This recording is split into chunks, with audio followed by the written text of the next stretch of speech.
A slick and snowy commute up into the high country as several inches of snow have fallen in some of our mountain areas. So if you're planning a trip up I-70 for your Tuesday, be very mindful of that. Snow will continue tapering through the afternoon as we see gradual clearing conditions up into the mountains. Otherwise, just a cold day for us today. Into the Denver area, the morning came with a few isolated flakes, but no accumulation, with a few isolated flakes possible into the afternoon, but mainly up into the foothills and the mountains, as we could pick up an additional 1 to 2 inches in parts of the high country. Otherwise, very low impact for what will be happening in the Denver area as far as any snow is concerned for our Tuesday. It's the cold that will really feel this pool of cold air advancing in for us yesterday and taking hold today and into early tomorrow morning. Fortunately, it's just a brief visit from these chilly temperatures, but it will be noticeable this afternoon, especially when you take colder than average temperatures and couple them with gusty winds.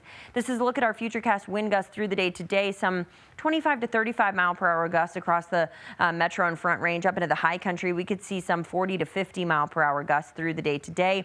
They stay strong into the evening before tapering overnight and into early tomorrow. So that takes actual air temperatures that are already on the cold side and makes them feel even colder. Into the afternoon, we'll talk wind chills, some teens to 20s for the day today. The high country, some single-digit wind chills out there.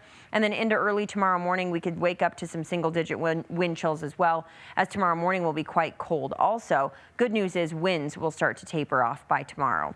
High temperatures today running some 10 to 15 degrees cooler than normal, only getting into the upper 30s to low 40s across the metro and front range. High country teens and 20s for highs today.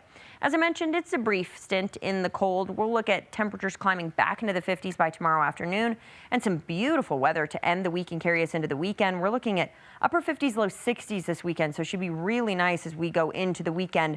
But our attention then turns to what could be an active, colder stretch going into next week, which, by the way, does include Thanksgiving. So we'll keep our eye on those potential changes by next week. Otherwise, we're watching the cold and the wind today and then looking at the sunshine in the 60s by the weekend.